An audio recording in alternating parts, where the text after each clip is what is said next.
नमस्कार, मैं हूं विवेक मिश्र। आप देख रहे हैं पीटीसी लाइव।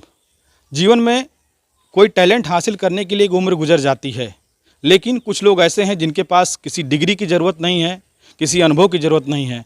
उन्होंने अपनी मेहनत से, अपने संघर्ष से और तमाम सारे ताने उलाहना और चुटकी सहने के बाद वो मुकाम हासिल किया कि आज लाखों करोड़ों लोग उनके कला को देखने के लिए, आनंद लेने के लिए, सीखने के लिए, अपने जीवन में थोड़ा सा इंटरटेनमेंट पैदा करने के लिए उनके हर वीडियो का इंतजार करते हैं। सबसे पहले आप तीनों लोगों का पीटीसी लाइव पे स्वागत है। एक एक करके अपना परिचय हो जाए। जी सिराज, मैं पीटीसी न्यूज़ का बहुत बहुत धन्यवाद करना चाहता हूं। और मुझे भी बहुत अच्छा लग रहा है। और देखता था जब किसी के चेहरे पे माइक लगा करता था तो मैं सोचता था कि कभी पता नहीं ज़िंदगी में मकाम आएगा कि नहीं, कि हमारा भी कोई इंटरव्यू लेगा। लेकिन आज वो कहा कि उसके यहाँ देर है अंधेर नहीं। मेरा नाम उदित लालाराम है और मैं उदित नारायण का बहुत बड़ा फ़ैन हूँ। तो ये तीनों लोगों का परिचय हो गया है। असल में ये लोग मिमिक्री करते हैं, गाने गाते हैं। तमाम सारे इनके जो संगीतकार हैं, जो गायक हैं, वो उनको अपना ये प्रेरणा स्रोत मानते हैं। और जो बड़े बड़े कलाकार हुए फिल्म इंडस्ट्री में, जिन्होंने देश दुनिया में नाम कमाया, बॉलीवुड को पहुंचाया, उनकी मिमिक्री बहुत शानदार करते हैं। तो शुरुआत आपसे करेंगे। जी, सबसे पहले मैं शाहरुख खान जी का बहुत फ़ैन हूं, तो उनके फिल्मों को देखकर मैं उनकी हंसने की स्टाइल, हंसते वो कैसे हैं, सुनाइए। जी, उन्होंने डर फिल्म में एक बहुत ही साइको आशिक का रोल कर रखा है और वो हंसते थे तो बहुत मुझे मज़ा आता था। वो हंसते कहते हैं शाहरुख खान साहब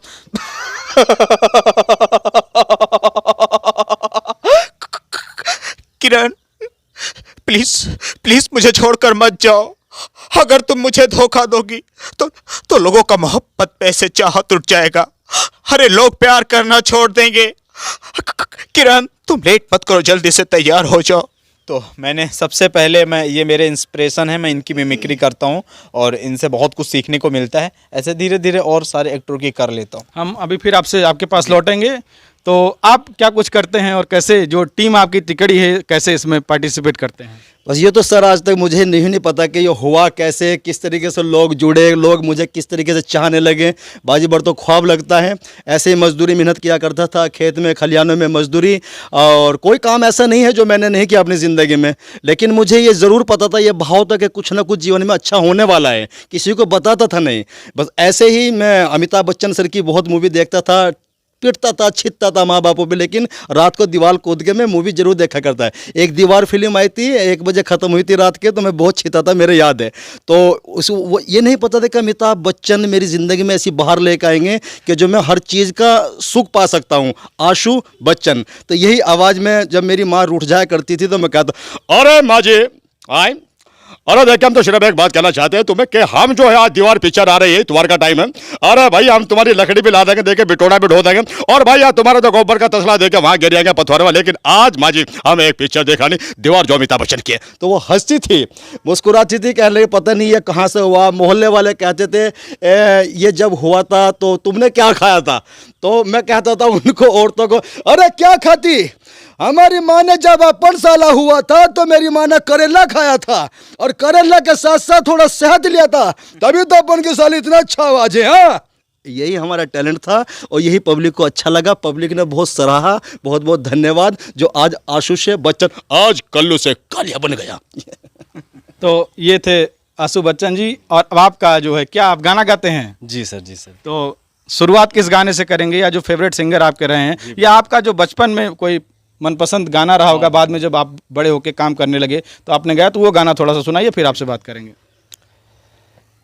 ये धरती चांद सितारे,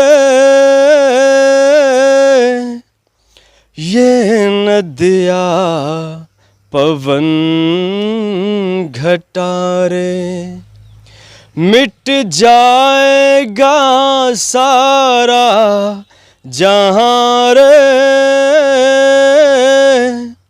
बस प्यार रहेगा यहाँ रे। जी सर। तो अब हम दोबारा सिराज भाई के पास चलेंगे और फिर लौटेंगे जिस तरीके से इन्होंने अभी जो मिमिक्री किया शाहरुख खान साहब का।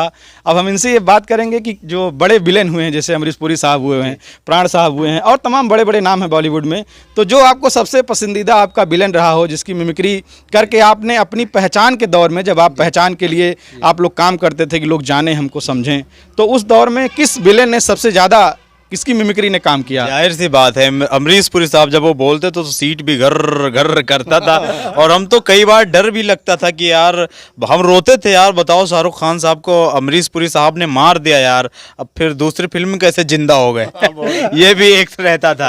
हाँ, तो हम रोने भी लगते थे। तो अमरीश पुरी साहब जैसे डायलॉग तो सभी बोलते हैं, अमरीश पुरी साहब जैसे बारिश नहीं हो रही है और वो दुआ कर रहे हैं कि बारिश हो, तो वो इमराज से क्या कहेंगे? अकड़ वही है विलन वाली, ओए लाले, मैंने भी अपने जिंदगी में कभी कच्ची गोटियां नहीं खेली है। इतनी तेज गर्मी हो रही है कि पसीना कहाँ कहाँ से आ रहा मैं बता नहीं सकता। अरे इमराज के बच्चे, अरे पानी बरसा दे। उधर से इमराज की आवाज आई, वो प्राण साहब थे।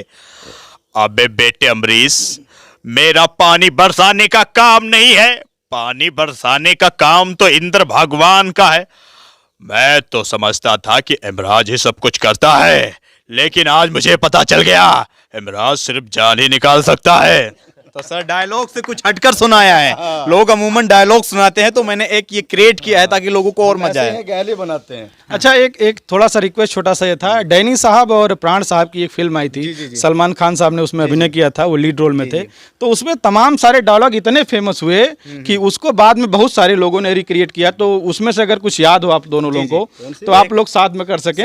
सनम बेवफा था, उसमें तमाम सारे मौके आए जिसमें बहुत अच्छी बातचीत संवाद हुआ है। तो उसमें अगर आप दोनों लोग आमने सामने आके कुछ कर सकें, वो दोनों इसी पे दोनों कर लेंगे। अरे जी। तो और अच्छी बात है जी। एक जगह आता है कि बेटी रुखसार कहीं से घूम खेल के आती है, तो उसकी नाक की मोती कहीं गिर जाती है, तो प्राण साहब को बहुत फिक्र रहता है अपने बेटी का, तो कहते हैं देखकर बहुत ही प्यार से, बेटी रुखसार, मुझे तुम्हारे नाक की मोती नहीं दिखाई दे रही है।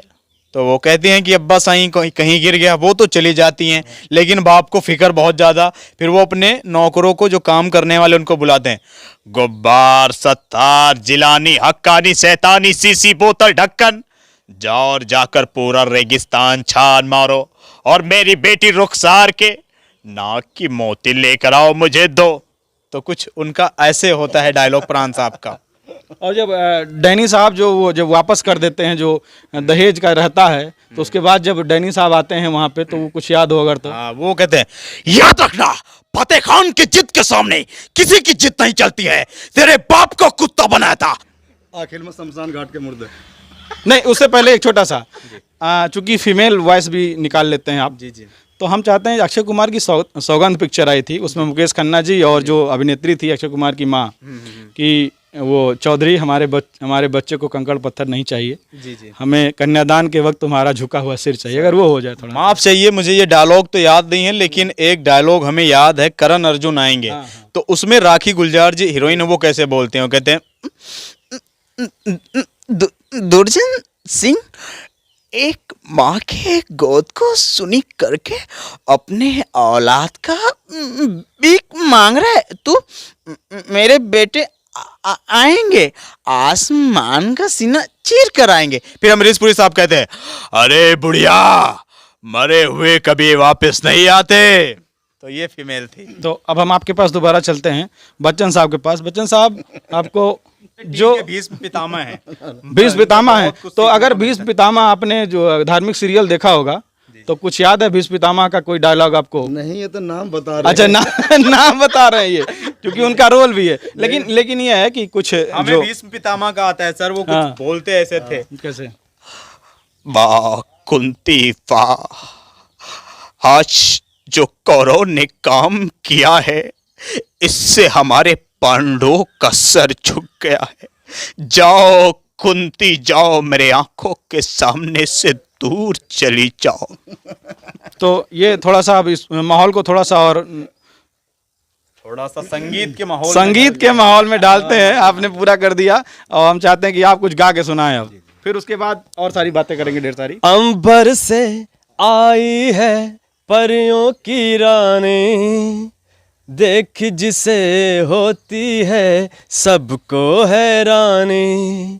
बागों में जाओ ना दिल मेरा घबराए, पैरों में कांटा कोई हाय न चुभ जाए।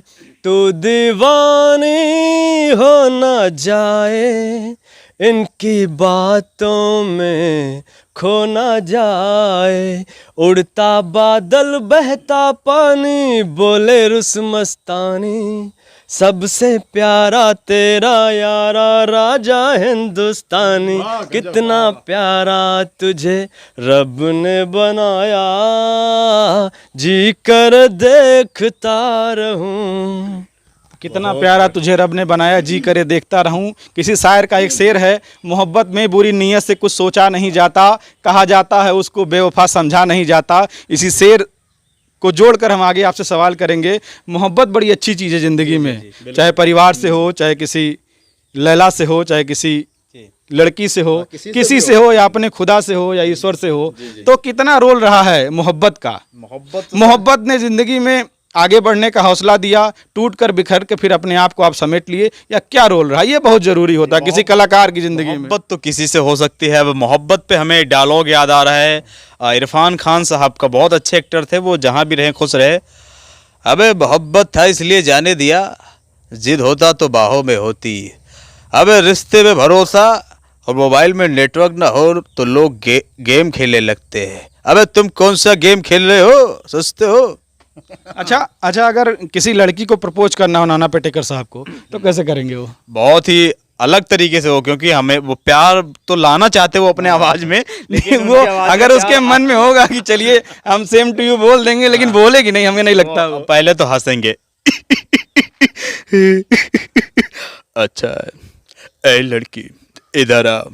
ए तू मुझसे प्यार करती है, मैं भी तुझसे प्यार करता हूँ। बीड़ी पीता हूँ, मुझसे बात आती है। बोल प्यार करेगी? हाँ, मेरे आंखों में देख, तुझे सच्चाई दिखेगी। फिर भी गुस्सा रहेगा। अच्छा, अगर अमिताभ बच्चन साहब बोलें ये? अमिताभ बच्चन जो किसी से प्यार करता कहेगा, आज मैम साहब सुनिए, अरे भाई हमने पहली बार मोहब्बत की बात की है तो आप हमसे देखे इतने रूठ क्यों गई है? अरे हमने कभी किसी से प्यार नहीं किया। प्यार क्या तो अपनी माँ से क्या है? लोगों भागों के मुंह से सुना है कि प्यार में बहुत मजा है, तो वो हम आपसे ट्राई कर रहे हैं, तो थोड़ा देख के सहयोग कीजिए ना। तो ये हंसी मजाक की बातें हुई, जो आपके अंदर टैलेंट है। अब हम बात करेंगे, सिराज भाई से शुरुआत करेंगे, थोड़ा सा डिबेट को गंभीर करते हैं।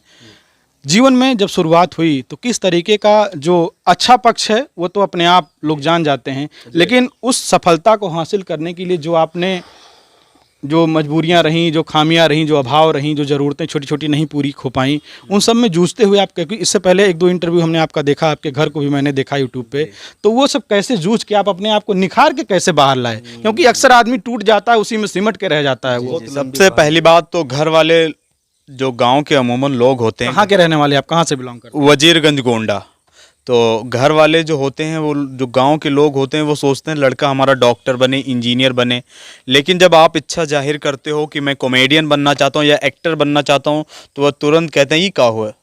तुरंत उनका यही जवाब होता है कि ये क्या है। तो ये सबसे बड़ी हमारे लिए कठिन थी कि ये सब क्या है, इसमें कुछ कैरियर नहीं है। उसके बाद में जैसे तैसे, फ़ोन नहीं था तो दूसरे के फ़ोन से वीडियो शूट करते थे, लोगों फिर लोगों तक भेजते थे। और उसके बाद में कुछ सपोर्ट करने वाले भी थे और कुछ निगेटिव लोग भी थे जो कहते थे यार ये सब क्या है आवाज़, ये नौटंकी जोकरी क्यों करते हो, इससे क्या होता है, कोई काम कर लो यार, दिन भर आवारागर्दी करते घूमते रहते। दिन भर आवाज़ निकालते हो, ये क्या है ये सब। तो मैं कहता था उनसे यार कि एक दिन आवाज़ के दम से मैं कुछ अच्छा करूँगा। और सर आज आवाज़ के दम से ही मेरा पूरा घर चल रहा है।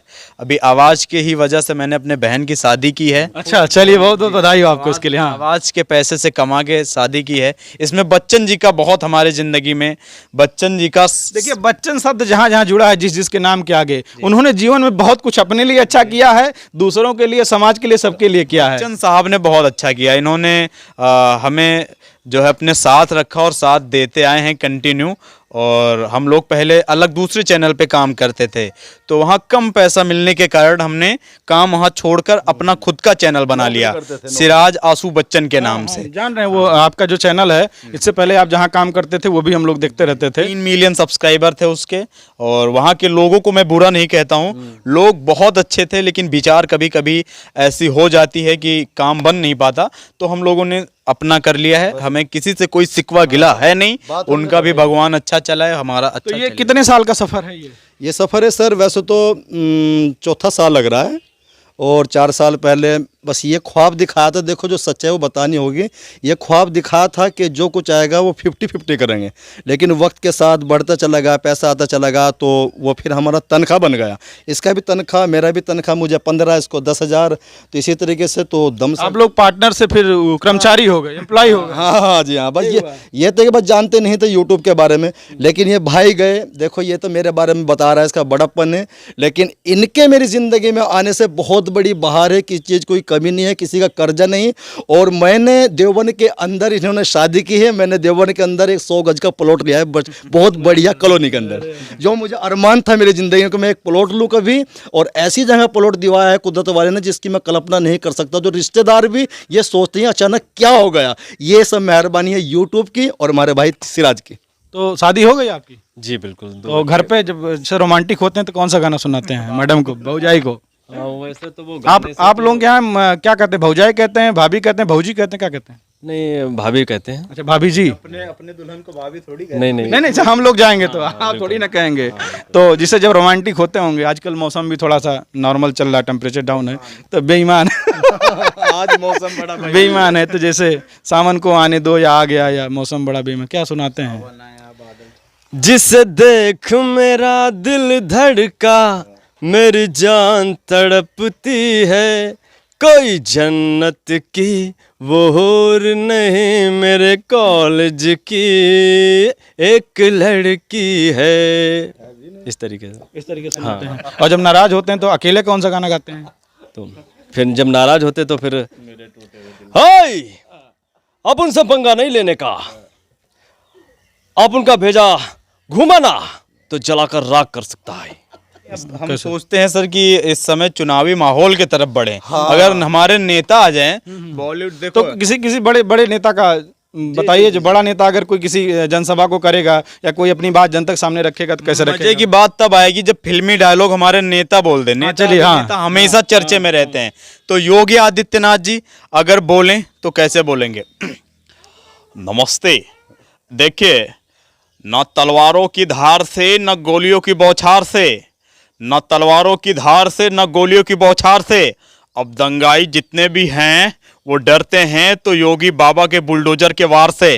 क्या बात कर रहे हैं आप? ये कोई चिंता का विषय नहीं है। कुछ ऐसे वो बोलेंगे। हाँ, अगर इसका बयान जब योगी जी सवेरे बोल दिए, शाम को अखिलेश जी जब इसका बयान देंगे इस विपक्ष में, हाँ, तो क्या बोलेंगे? उनका तो जवाब ही बहुत ही गजब होगा, बहुत सॉफ्ट। देखिए क्या कहते थे, ये कहते थे कि हमारी सरकार आएगी तो जो गरीब हवाई चप्पल में चलते हैं हम उनको हवाई जहाज में घुमाएंगे, और जब इनकी सरकार आ गई तो इन्होंने हवाई जहाज ही बेच दिया। तो ये विपक्ष और पक्ष वालों का हमेशा रहता है। तो अभी आप लोगों के जो फॉलोअर हैं सोशल मीडिया पे, आगे क्या प्लानिंग है करने की? जैसे आप लोगों का सबसे अच्छा, हमारे हिसाब से आज के समय में सबसे अच्छा दौर चल रहा है, आप लोग खूब मेहनत कर रहे हैं, तो आगे इसको और कैसे आगे बढ़ाएंगे? या जैसे अगर कुछ और 2-4 लोगों को जोड़ना हो, या आपको लगता है कि नहीं अब हम इस स्थिति में हैं कि 2-4 लोगों को रोजगार से जोड़ सकते हैं, क्योंकि जब आदमी अभाव से होकर गुजर के कहीं पहुंचता है तो उसको अपने उस समय के लोगों को ज़्यादा चिंता रहती है, तो क्या कुछ ऐसा दिमाग में चल रहा है? जी, फेसबुक पेज है हमारा सिराज आशु बच्चन के नाम से। जितने भी आर्टिस्ट वहाँ कमेंट करते हैं तो मैं उनसे उनके वीडियो लेता हूँ और साथ में फिर बुलाकर उनको साथ में काम करते हैं। इन फ्यूचर हम लोग प्लानिंग बना रहे हैं कि शॉर्ट फिल्म बनाएंगे, कॉमेडी वीडियोस बनाएंगे, और सिंगिंग वाले वीडियो भी अपलोड करेंगे, और लोगों के बीच में हमेशा बने रहेंगे, हंसाते रहेंगे। तो लोगों के बीच में इसी कुछ शक्ति कपूर साहब का पहले हो जाता फिर पहले तो जो हमारे जरूरी काम थे मेयर सिराज के वो हमने पूरे किए। बहन की शादी, अपन को साला प्लॉट लेना था, ले लिया। लेकिन आगे जो अरमान हमारा है, आओ कैमरे का और 4 पहियों की कार का जल्दी लेकर हटेंगे, चाहे कुछ भी हो जाए। उदित भाई तुम चुप क्यों खड़े हो? वो जरा वो जो जीत में सनी पाजी जो है काजल, जरा अब आपकी आवाज़ में वो ये क्या हुआ है जो है कि सिर्फ उसका बहुत ही प्यार से जाकर कहते हैं, बाबूजी बाबूजी मैं आपकी काजल से बहुत प्यार करता हूँ और आपकी काजल भी मुझसे बहुत प्यार करती है। बाबूजी मुझे काजल का हाथ दे दो बाबूजी। अब मैं गोली बौछार की आतंकी हमला को छोड़कर काजल से प्यार करना चाहता हूँ। मैं अपना घर बसाना चाहता हूँ बाबूजी। बाबूजी आप क्यों नहीं मान रहे? तुम कुत्ते के साथ मैं अपनी बेटी को भेज दूं? हाँ, कभी नहीं हो सकता ये। जो डायलॉग होता सिने देओल का, बाबूजी इन हाथों ने सिर्फ बाबूजी मैं चटनी से रोटी खा लूंगा, आलू की चटनी से खा लूंगा, लौकी लौकी से या तोरी से भी खा लूंगा, लेकिन काजल के बिना जिंदा नहीं रह सकता मैं, मार दूंगा तुझे भी। नहीं, इन हाथों ने सिर्फ हथियार छोड़े हैं उन्हें। इन हाथों ने सिर्फ हथियार छोड़े हैं, चलाना नहीं भूले हैं। एक बात और कहूंगा कि बहुत लोग होते हैं जो सोचते हैं कि यार लोग क्या कहेंगे और रिश्तेदार क्या कहेंगे, कितना बड़ा टैलेंट, कितने बड़ा कलाकार हो इंसान के अंदर, लेकिन जो ये चीज़ें हैं कि लोग क्या कहेंगे वो कभी कामयाब नहीं हो सकता। हाँ, लोग अच्छा बताएंगे, जब किसी के खेत में गोबर फैलाओगे, किसी का गन्ना छोलेंगे तो लोग अच्छा बताएंगे, लेकिन अपने कलाकार अगर से हमारी तरह खुशहाल जिंदगी लोग जानते हैं, आंसू बच्चन को, सिराज को दुनिया जानती है केवल हमारे बोलने से और हमारे टैलेंट से। अगर जो टैलेंट है दोस्तों तो वो कीड़ा बाहर निकाल के फेंको कि लोग क्या कहेंगे, जो कुछ करना है कर दो, डर के आगे जीत है, बस रुकना नहीं। मैं तो यही आप बिल्कुल क्या मेरा कहना चाहेंगे? बस जनता से यही कहना है कि अपने हौसले को बुलंद रखें हमेशा, और जो भी करना है बिंदास करें, दुनिया की परवाह ना करें, क्योंकि दुनिया कभी साथ नहीं देती। हमारे परिवार वालों से ही हमें शिकवा है, हमारी माता जी से शिकवा है, हमारी वाइफ से शिकवा है, कभी हमारे इसमें साथ नहीं दे रहे हैं। अरे वाइफ का मत बोलिए। लेकिन ये बात कहनी नहीं चाहिए, लेकिन क्या करें, मजबूर हैं, क्योंकि ऐसा हुआ है हमारे साथ और सभी के साथ में होता है। भौजाई कहाँ से आ गई बीच में? कान फाड़ देगा आप देखते साथ। तो उसमें ये है, दिन तो गुजर गया, रात सही गुजरेगी नहीं, संभाल के हम जाएंगे नहीं जब तक हम घर तब तक नहीं जाएंगे जब तक हम कुछ अपने पैरों पे खड़े होकर नहीं दिखाएंगे। इस समय खड़े तो नहीं, वो तो खड़े हैं, लेकिन कहने का एक अभी वो कार नहीं आई है। और चलिए प्लॉट जब लेंगे आप, बच्चन भाई की तरह जब प्लॉट लेके घर बनेगा, भौजाई वहाँ पे आएंगी, शिफ्ट होंगी, कार में बैठ के आपस हाथ पकड़ के दरवाजा, सिराज भाई दरवाजा खोल के आगे उतारेंगे हाथ पकड़ के ऐसे, तो सारे गिले शिकवे दूर हो जाएंगे। रिश्तेदार भी हाथ मिलाने लगा बेटा तो। हाँ। कैसे आंसू भाई, तो यही बात है। तो अभी आपने देखा, हमने 3 कलाकारों से बात किया, सिराज भाई, बच्चन साहब और उदित लाला जी, और आपने इनके अंदर जो कला है उसको देखा, समझा, और जो इनके जीवन का संघर्ष था वो आपने जाना। उम्मीद है कि आप तमाम सारी चीज़ों को सीखेंगे, और मैं अपील करता हूं अपनी तरफ से कि आप इस वीडियो को ज़्यादा से ज़्यादा शेयर करें, जिससे आप लोग और बड़े मुकाम तक पहुंचें। और सबसे बड़ी तमन्ना हमारी ये है कि जब अगली बार हम तीनों साथियों से मिलें तो आपके पास कार हो और अपना घर हो, उसी कार में बैठ के हम लोग फिर दोबारा इंटरव्यू करेंगे। बस्ती से विवेक कुमार मिश्र की रिपोर्ट।